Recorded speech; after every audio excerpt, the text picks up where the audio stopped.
and welcome to Habs Unfiltered, episode 149, post-game, game 4, dialing it in. Okay, I am joined now. I'm your host, Blaine Putvan, and I'm joined now by my co-host, Trig Wilson. Hey.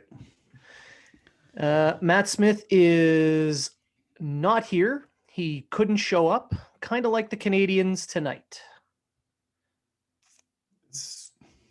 I don't even know what to say, really. This twice now they fluttered and played not to lose for the first two periods, only to turn on the juice in the third when they're already down. This is a horribly coached team. I'm done. I'm done with Dom Ducharme. I'm done with this whole. It's like a horribly coached team. It's. I don't know. You're in the third period down by 3. The fourth line shouldn't even see the ice, in my opinion.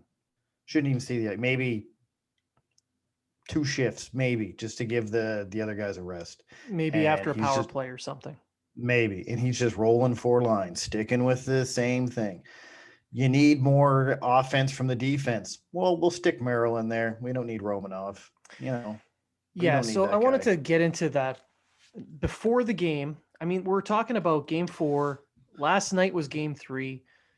It's a back-to-back night. I mean, a 2-1 loss in game 3. It's, it hurts, but at least they were in it, and they still had some legs. So the next day rolls around, you have some older players, people are banged up a little bit, and do you make a change? Do you change out, say, a bottom pairing defenseman to throw in another guy to give some fresh legs? Do you take a guy off the fourth line to put in some fresh legs there? No. He just sticks with the same crap. Stuck with his veterans. It's Julian 2.0. If you're gonna go down, if you're gonna lose with your best skilled players. Lose with your youth. Let them get in there, and at least you can say, we lost. They gave me everything they had. They're developing and learning. You don't have that on this. Especially on a team that's supposed to be still in their retool. Supposed to be. If you're still in your retool, play your young guy. Play them. Exactly. Your retool, they're still right in the midst of the retool, losing 4-0 in game 4 at home, even in a retool. It's unacceptable. It's embarrassing. It is a little bit embarrassing.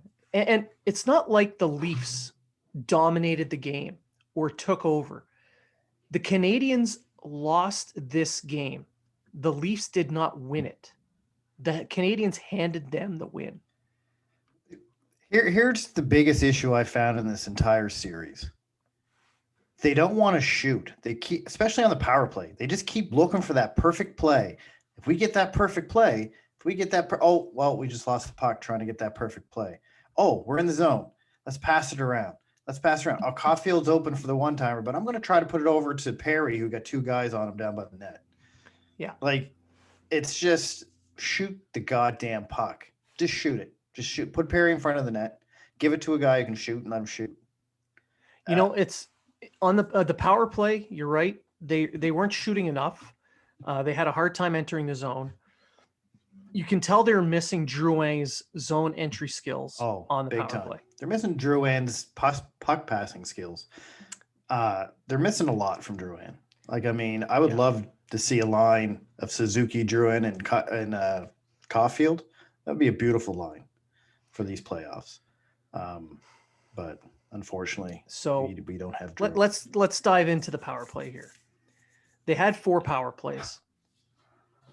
I mean, on paper, they were power plays. They didn't do much with them. I thought tonight was better than before because they actually did get zone entries in most of their power plays. So they actually did control the zone in their power plays. The problem is all they did was pass it around. That's all they did. On the outside, nothing into the center, nothing up the middle. No. I'm going to pass you. And everyone knew that everyone could tell that they were trying to set it up to get Caulfield open for a shot, and Toronto read it. It was almost like trying to wind Weber up for the one-timer. And then they just stopped exactly giving it to Caulfield. Yeah. That's exactly what it was. And, yeah. They'd set it up so that Weber wasn't there. They just put Caulfield in his place. So they didn't change the formula. They didn't change the look. They just changed the personnel. And Toronto knew it. Toronto's like, all right, they're trying to get Caulfield the puck. We have already practiced to cover this, so what's the difference? We'll just do the same thing. And then when Caulfield was open, they didn't pass it to him. There was four? I saw 4 instances where he had his stick up in the air, ready for one-timers. They looked at him. And then Petrie passed it somewhere else. Yeah, they'd go down low or something. I don't know. So the power play isn't really why they lost, but without the power play, which has not scored a goal all series, the penalty kill is outscoring the power play. Listen, Toronto's penalty kill hasn't been super great. I mean, it's been good. Don't get me, but it doesn't have to be. I don't think Campbell's playing super great. A lot of the shots he's getting on him are from far out. They're hitting his belly pad. Toffoli twice tried to put a puck along the post with Campbell literally sitting on the post like, all right, go ahead. I don't mind those kinds of plays. I don't either, but I don't like it when there's a guy open in the slot.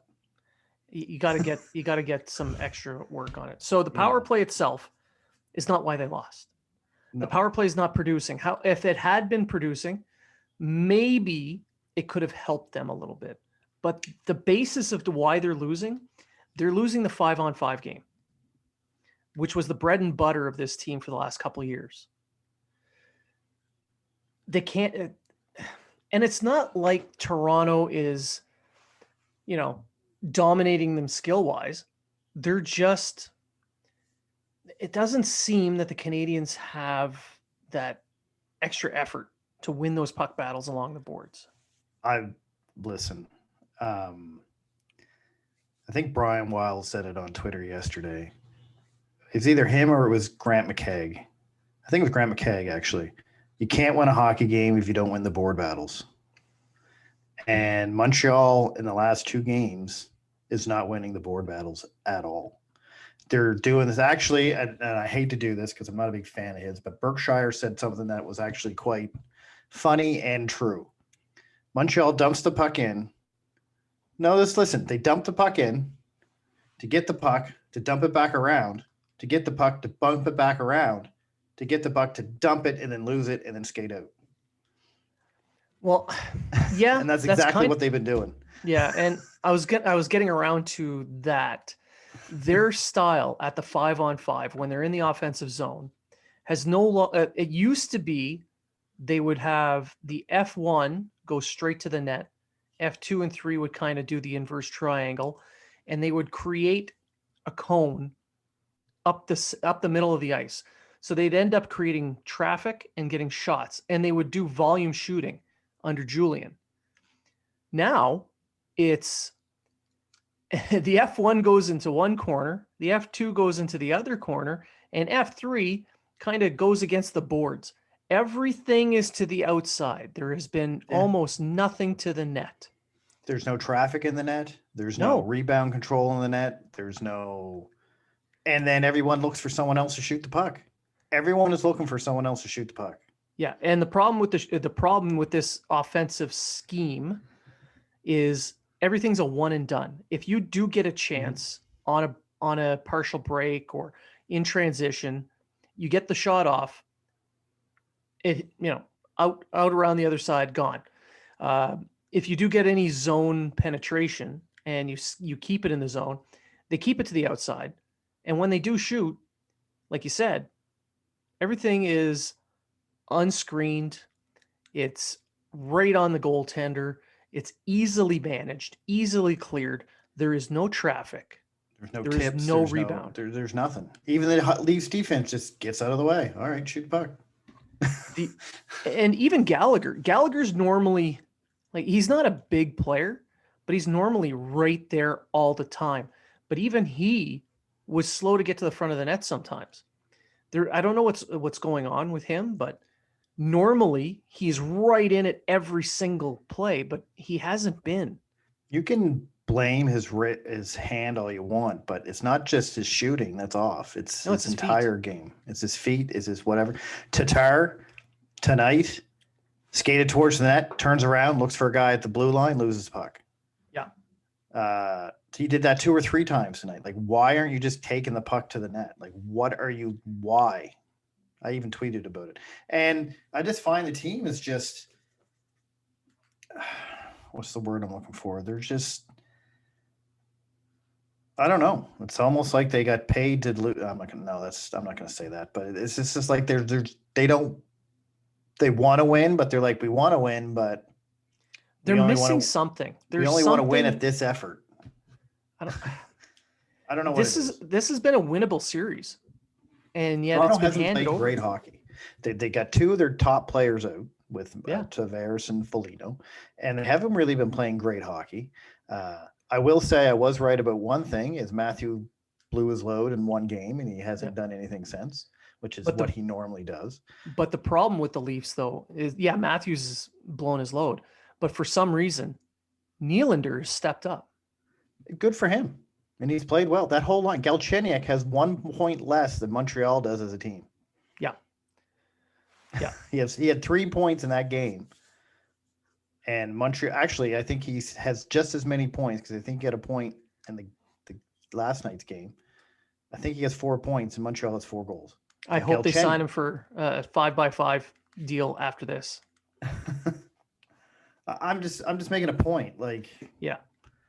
It's ridiculous. I mean, I don't mind losing it. I don't expect to win the series. So don't. No. None of us thought so.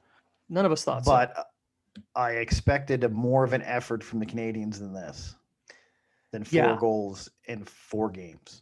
Well, especially coming into the season. So coming into the year with all the moves that were made, we looked at the lineup and we thought there's a team that's going to be based on hard work, discipline. They'll get a little extra scoring. That's a playoff team. They made the playoffs, but here in the playoffs, they're being outworked even though they shouldn't be, and they're not getting the scoring from the guys they need the scoring from.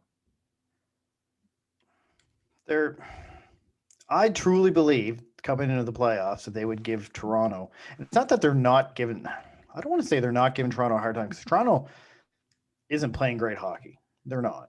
I mean, they're like you said, they're winnable games. Like if they play like this against Winnipeg, they're not going to beat Winnipeg. I'll tell you that right now. It's not going to happen. No, Winnipeg is on a roll, and the way the Leafs are playing, it's not going to be a good series for them. No. But it's just Montreal's playing worse. Like if I didn't think they could play any worse. Petry's not playing good hockey. Petry's not having a good playoffs at all. No, Gallagher's not having a good playoffs. Toffoli's not having a good playoffs. Tatar's not having a good playoffs. Weber's not having a great playoffs. You know what? Cole Caulfield's getting a lot of shots, creating a lot of action, but tonight I didn't find he really did much of anything. He was actually one of the ones that were buzzing a little bit. He was creating some plays. He got some shots. At least you could see the effort there. He had won some puck battles. He's not the problem. I'm not saying he is the problem, but he's not the fix either, is what I'm trying to say. Well, no. And anyone, like I've been touting him on Twitter and all that, hey, Cole, watch. But I'm not looking at this kid and saying, there's a franchise changer right now. I never did, but a lot of people have. And if they played him from game one, I did not mind him sitting out a game or two. I didn't mind that. I understood it. I seen what he was doing. Yeah. Do I think he should have been in? Yes, I think he should have been in from the start. But it's just, the lines look good coming into tonight's game. You look at the lines, you go, you know what? I like them lines. I like these lines. They look good. The Tatar, Danault, Gallagher line is terrible. It is terrible in this playoffs. Terrible. Which is saying a lot because that line for a couple of years has been one of the top lines in the NHL. It's a top line this year in the NHL. It was a top line in NHL this year for possession stats. But come playoff time, playing, and then I mean, Danault's not doing a bad job keeping Matthews in check. Don't get me wrong, but I put this on the system, the coaching system in place. The players, I expect more of an effort out of the players, but at the same time, they're trying to fill the coaching staff's desire. So they're trying to follow the system, and the system does not. It's more of a rope and dope style. You'll notice that they kind of allow Toronto to come in because they come in with their four players. So the defenseman joins the rush. The fifth player, the other defenseman, stays back a little bit. So it's kind of like a T. So they're trying to suck them in, get a turnover, and flip the puck into that gap between the two defensemen so they can create that offensive rush. But it's not working because the system requires all 5 Montreal Canadiens to be within a 15-foot radius of each other. It's much too tight, and you cannot stretch out the box. You cannot stretch out a pass if you're playing too close together. And the reason it is so close together and the system has to be that way is roster construction. When your defense are slower and less mobile, it forces you to play in a certain manner. Players come down deeper. And that, when you're stuck playing defense more, you don't have as much energy to push back on offense. So you're sapped. Your energy is sapped. It all ties together, and it all starts at roster construction. I agree with you to a point, but you do have guys like Petrie and Kulak who can give you that push. Unless they don't step up. And that's what I'm trying to say. Like, yeah. Petrie is the biggest disappointment, I think, for me in this playoffs. Like, you wouldn't even know he's there half the time. I don't know. Is he playing hurt? I'm wondering if he's playing hurt. Don't know, but man, he's just terrible. Like, there's just so many players I can think about that I don't expect to be this terrible, and they're terrible. Toffoli, Gallagher, Petrie, Tatar. They're just terrible. Well, when you've got defense, your defense is set up to be a little bit slower, a little bit more physical. It's set up to be that mid-90s to mid-2000s type of style defenseman. Yes, Petrie is more mobile, but he's really the only true top four puck mover.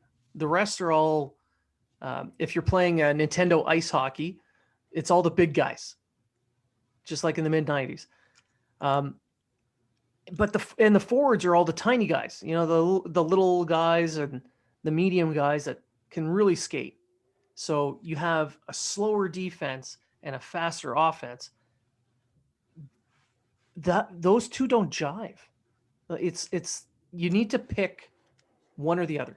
And that's on Bergevin. I mean, Bergevin's known for years, since this retool started, he's needed a top 4 left-handed puck moving defenseman. I mean, I'll even take a right-handed puck moving defenseman. I don't care. Since Markov left. Yeah. But he'd gotten by without it until, and now, well, I guess he hasn't. So Markov left around the same time as the retool. So yeah. Yeah. And I don't even think he's tried to get a puck moving left-handed defenseman. He traded one away. I know that. Which one? Which one are you talking about? Sergachev. But and you know what? I was fine with that trade. Sergachev played 4 games. He didn't look all that great in the 4 games he played with Montreal, and they got what they thought would be their French superstar. Great French hope. There's reasons behind the trade. We're not going to get into that. And I'm gonna say it now. Mete is not the answer. Well, no, Mete wouldn't have provided the offense that you needed in these games. Oh. So everyone can shut up about the Mete thing. Romanov could be an answer, though. Romanov has speed, he has skill, and he can move the puck. And he plays physical. So correct. He's a hybrid who would have made everybody happy. And this morning, when he was taking the extra time on the ice, I thought that was for the optional skate. That basically signaled he wasn't playing, which I thought was a mistake. You've got a defense that played the night before. He's fresh and he is mobile. So if you would have just taken say, John Merrill out and replace him with Romanov. Even if you're not giving Romanov more ice time, at least he's there and he's available if he's doing well to give him more. And he provides a different dimension than Merrill would because he's more mobile and more physical. Merrill, when they acquired Merrill, he was a very good. He did really well in Detroit, and they expected to get the Red Wing style Merrill, but they didn't quite get that.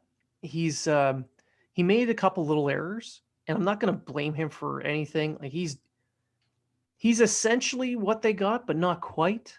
But Romanov would have given a lot more layers. It would have provided different styles, different looks, and he would have been fresher. I mean, I personally don't think Merrill's playing terrible hockey. No. I don't think any of the defensemen are playing terrible hockey. They're just not playing. They're just not providing the offensive side of the puck that they need. And Ducharme's quote at the presser about why Romanov's not being in there really irked me. It was basically him saying, well, they didn't play all that bad, so why would I pull them out? They didn't play all that good either. And my point is, you were starving for offense, and you're going to go by, well, they didn't give up a lot of goals. They played really well defensively. I don't care. I don't care about defense anymore. I don't want to see any defense. I want to see scoring. I want to see the team from the first 17 games of the season playing now. Like, we have the same players. What's going on here? We didn't get rid of anyone. The games are a little tighter. They're playing with a little bit. They're not as loose. I get it, but you can still go back to that system, right? And they're not. Yeah, no, they're not. And we're talking about a young player in Romanov who came.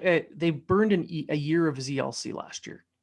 He practiced in the bubble, and they said, he's NHL playoff ready now, but he can't play because of eligibility. So what happened? You burned an entire year. You said he was NHL playoff ready last year. Why aren't you played playing all season long, but now he's not good enough to play in the playoffs? And John Merrill is? That's what I mean. Romanov's not worse than John Merrill. He's not. He may not be better overall, right? I would say he is, but the point I'm making is, okay, you may look at it as go, Merrill has the experience. He had that run with Vegas. And this is what I think Ducharme's looking at. Well, he had that run with Vegas. He has the experience. I don't care about experience. Experience isn't winning you hockey games right now. Your play to lose mentality is not winning. Play to not lose mentality is not winning. You play to win. And that's exactly how they've been playing. They've been playing not to lose. They've been playing touch and go tentative hockey. When you only have 13 shots after 2 periods and you're down 2-1 in a series, that's not good enough. And then you come out in the third, and you're like, oh shit, we're down by 3. We better start playing now. It's too late. Sorry. Yeah. So they're down. They're now down 3-1 in the series. They're going back to Toronto. They've got a day off.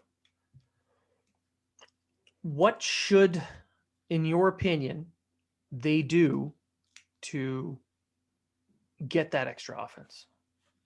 Well, first they got to put Romanov in. They got to break up Sherratt and Weber.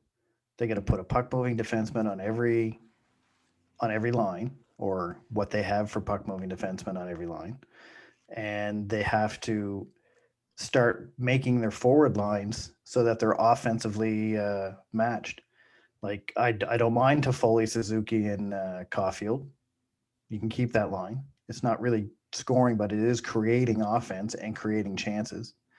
Break up the Gallagher, Tatar, Deneau line. Break it up. It's not working. Put a line in there of Kotkaniemi, Anderson. How about you do that? Kotkaniemi, Anderson, Toffoli with Caulfield, Suzuki, and I don't know, someone, Tatar, Perry. Put Perry on that line. You know what I mean? Whatever. Do something. But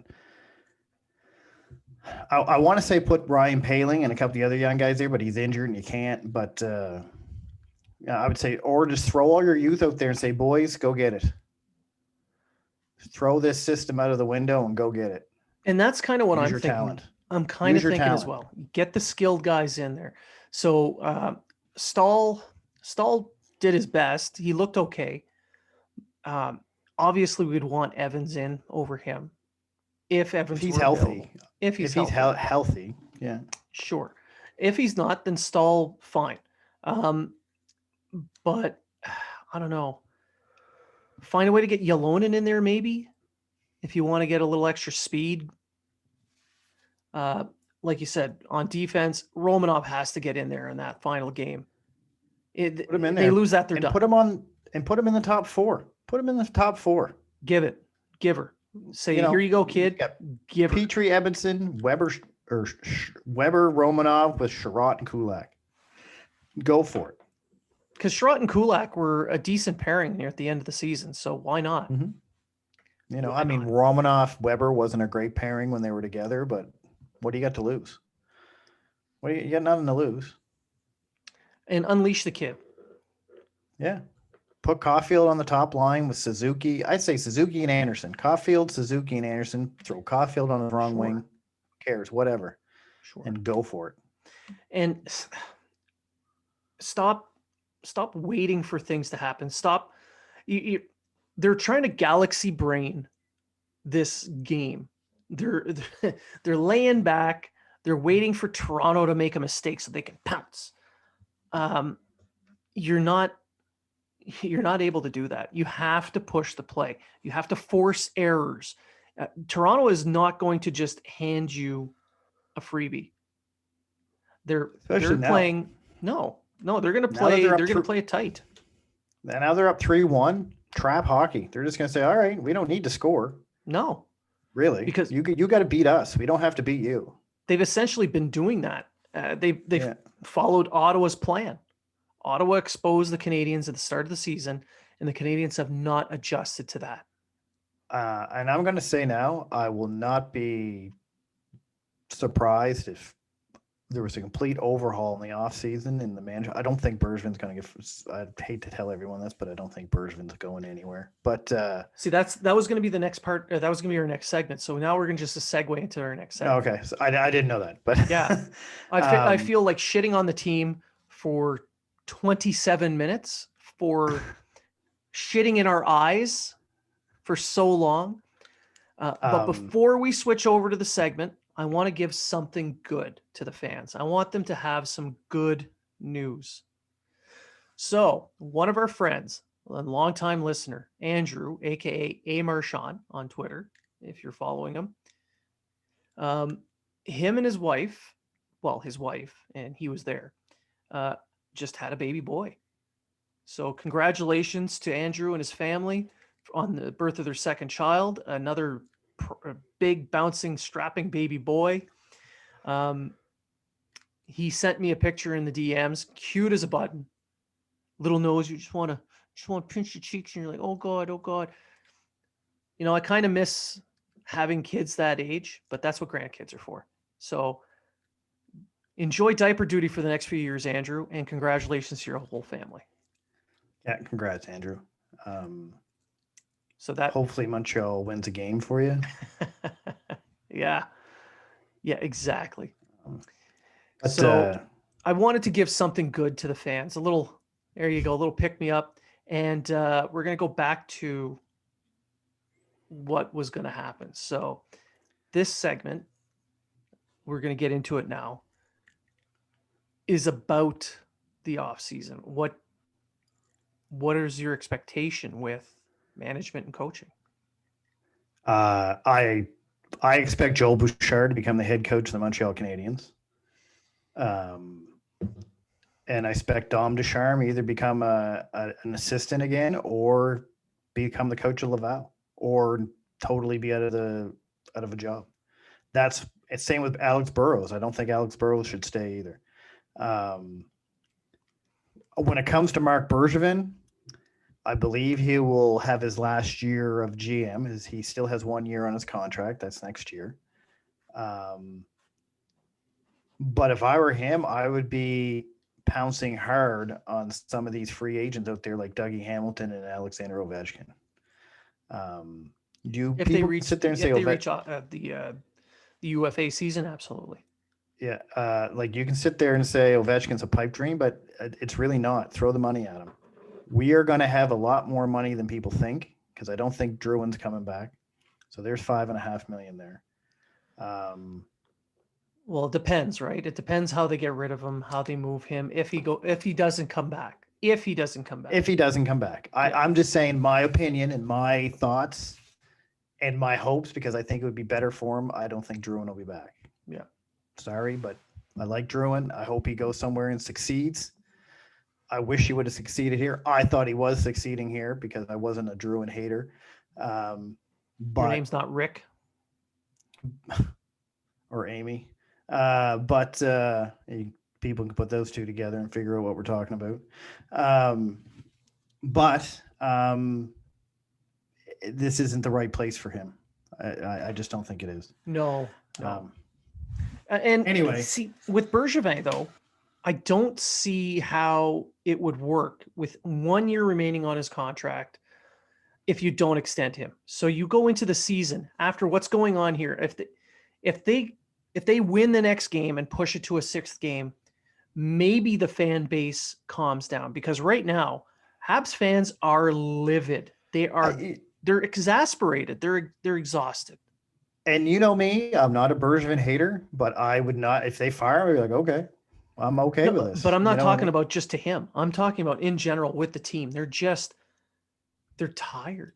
And it does kind of stem from him. So with him having the final year, I can't see him entering the season as a lame duck because the media would be just awful. It would not go well. It depends on his offseason. If he goes into this offseason and doesn't make he had to fill his hole. Like, all right, last offseason, he filled some holes that he needed to fill. Possibly one of the best off seasons a GM in Montreal has had in years. And people were still pissed. And so I don't fault him on that. What I fault him on is at the trade deadline, he didn't build on that. He went out and got garbage. Mind you, I didn't think Merle and Stahl were going to be garbage when we got them, but I don't think it's garbage. I think Stahl provides good, solid center depth. Merrill was good defensive depth. What he did was what he did in 2017. He went out and got big, slow depth people. Yes, but that's not what you needed. You needed a puck-moving defenseman. So you should have went out and got a puck-moving defenseman. Or not pick up those guys and just let the coach. You force the coach to use the young guys. Use the young guys. Exactly. And he went out. This offseason, like I say, he can probably, with the expansion draft, you're going to lose between $2 and $4 million, anywhere in that little range. I'm predicting Druin's not back. There's $5.5 million there, depending on how they get rid of him. Depending on what they lose at the expansion draft, that might be another hole that needs filling as well. If it's a defenseman, I really don't care because it's going to be Sherrod or Edmondson. But I would say Sherrod. Sure, and I'm okay with that.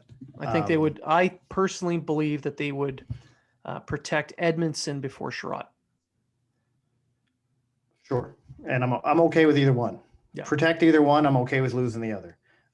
If they lose Allen, well, then that changes everything. But I don't think they're really going to lose Allen because Allen's not a number one. He's not a starter, and I think Seattle's going to go after a high-priced starter. So, but he got to go after a Dougie Hamilton. He got to go after something in the offseason or make a trade to get that top 4 defenseman. And I'm telling you this, they got to make a pitch for Ovechkin. They need scoring. I'd be hard pressed to see Ovechkin get anywhere close to the UFA season.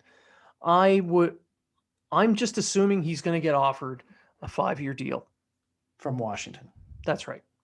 Yeah, and that's fine. They'll hand him a 5-year deal. He's the face of the franchise. He's been there his entire career. He's won a cup there. I cannot see him leaving Washington. And I'm okay with that. My point is, if he does hit the UFA market, oh, then yeah, throw a truck at him. Montreal has to be the team that backs the truck up with the money in it and says, "What do you want?" Yeah. And I'm okay. We'll with give that. you I'm Alsner money. Yeah, here's some Alsner money. I'm okay with that because it's Alexander Ovechkin, and I'm willing to take 7 years of with 2 years of him in a wheelchair skating out to the ice. So I'm okay with that.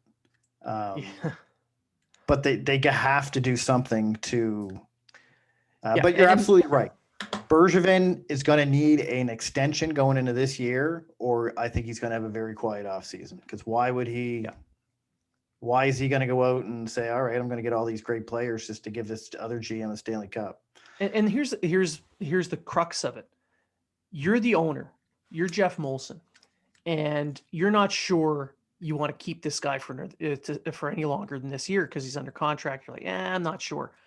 Are you going to let him spend the kind of money he needs to spend on a guy like Ovechkin or Dougie Hamilton or make a massive trade that would alter the franchise for a few years? If you're not willing to sign him, if you don't want to extend him now, just fire him. A lame duck GM that has to make these big deals, it does not work. I sit down with the GM. If I'm Jeff Molson, I sit down with Bergevin and say, "What's your goddamn plan now? What is your plan going forward?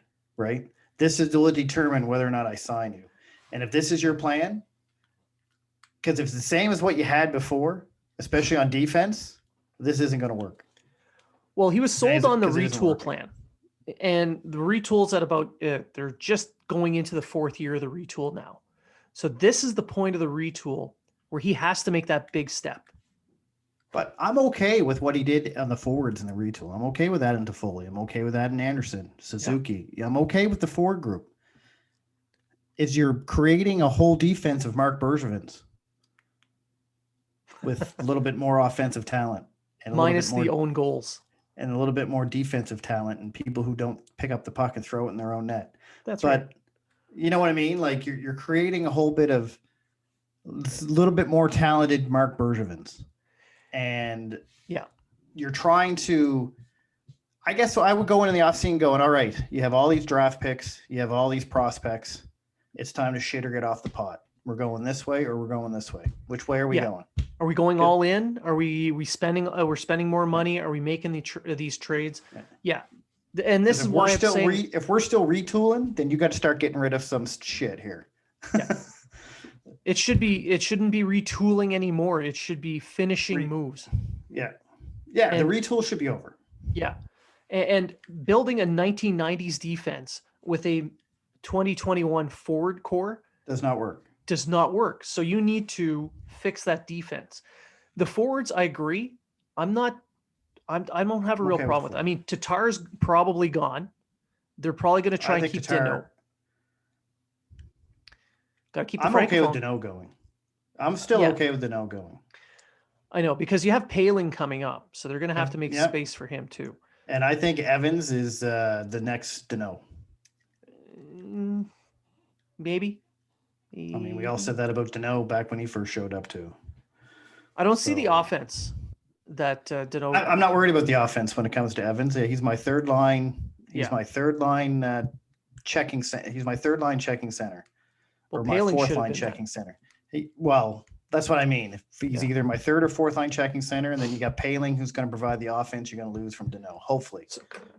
So basically, I think they're going to keep Danault.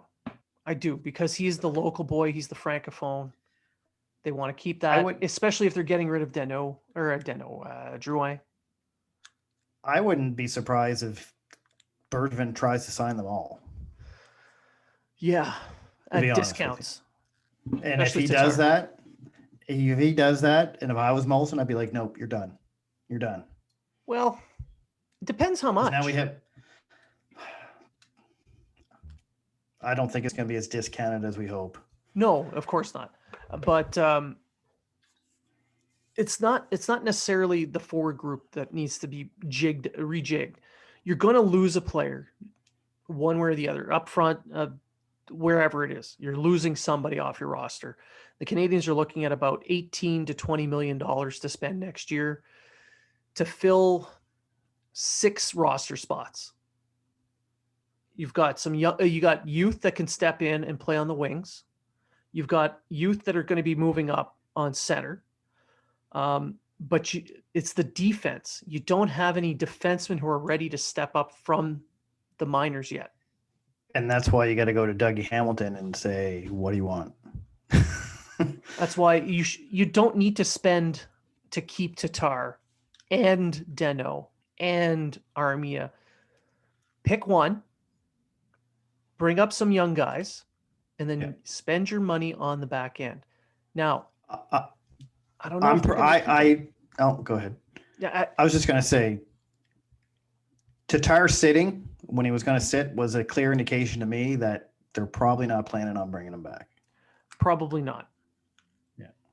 Probably not. And I know that I've seen people saying, "Oh, we got to convince Norlinder to come here a lot sooner."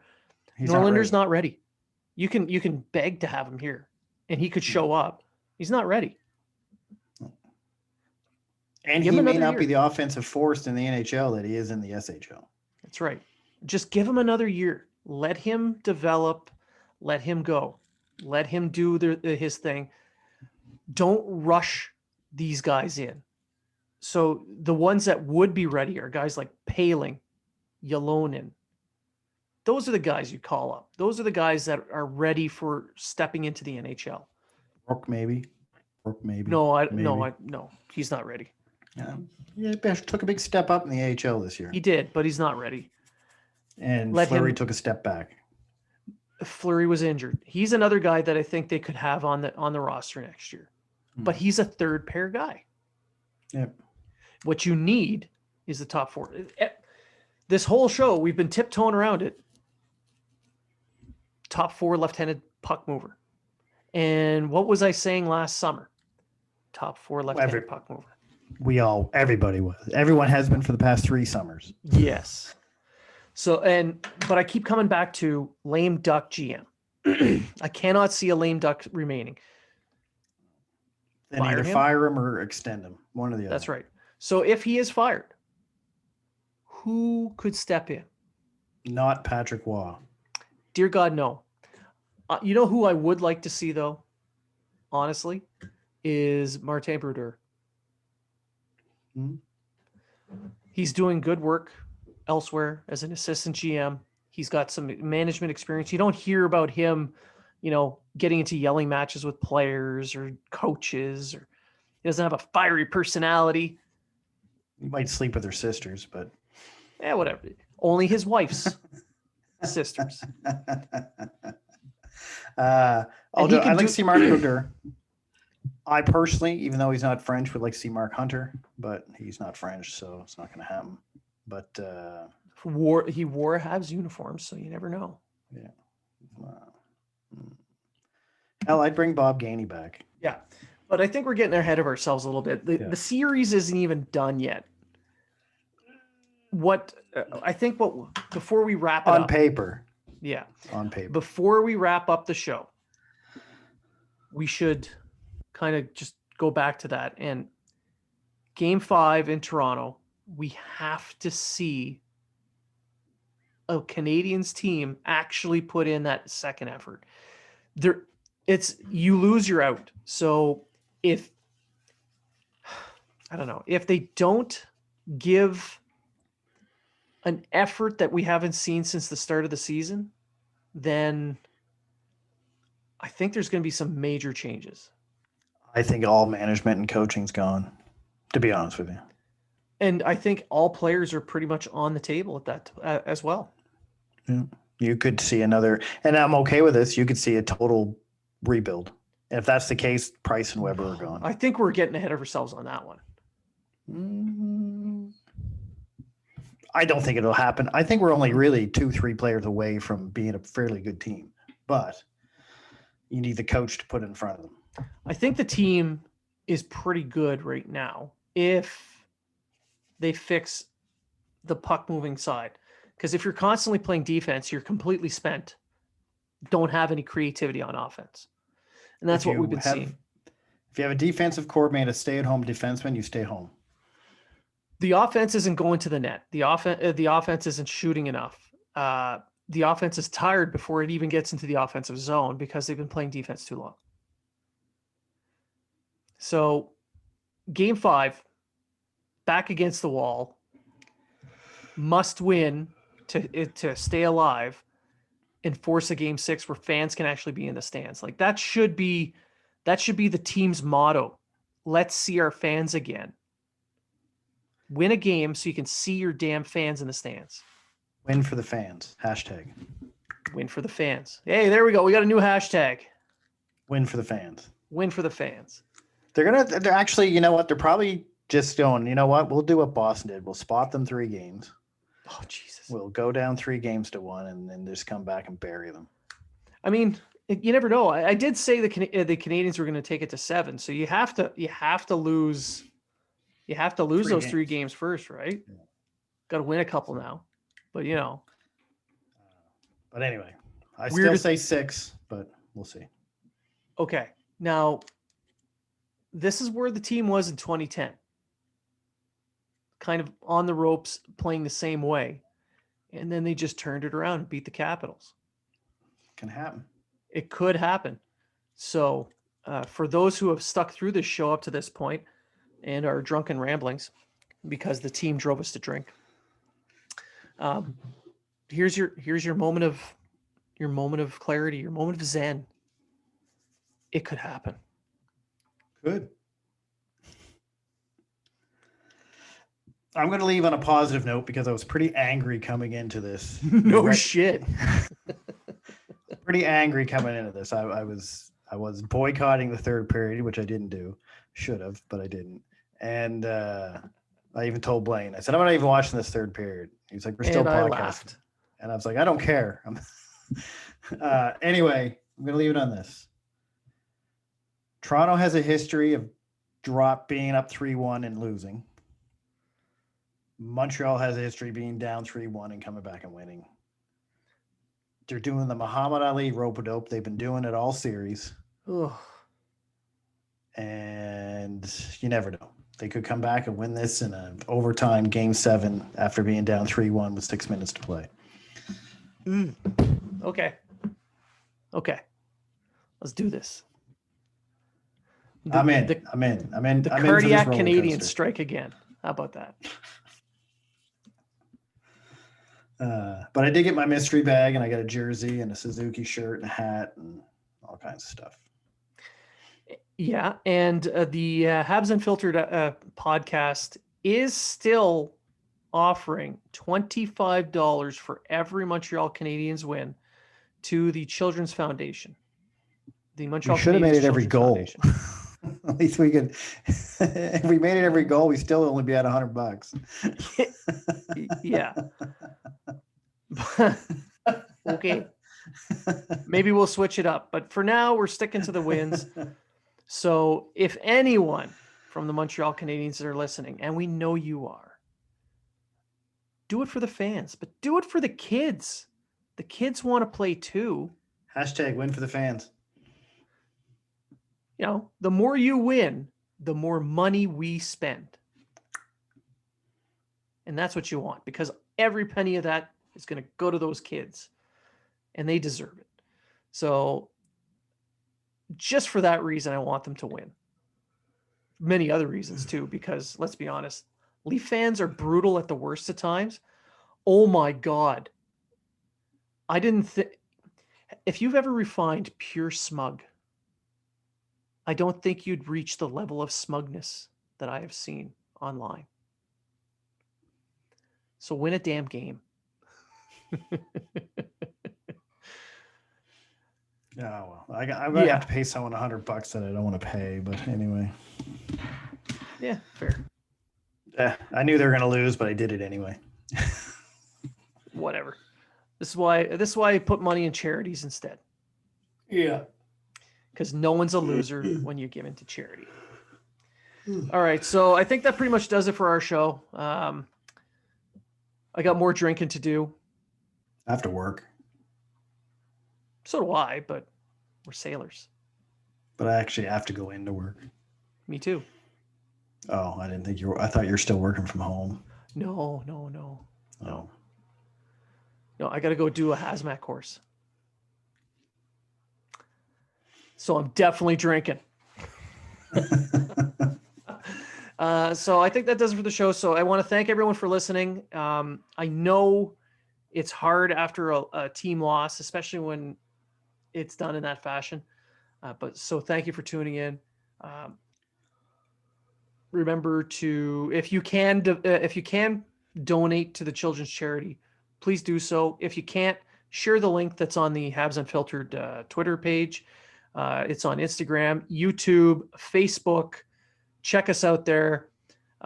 So always remember, if you are talking about it, so are we.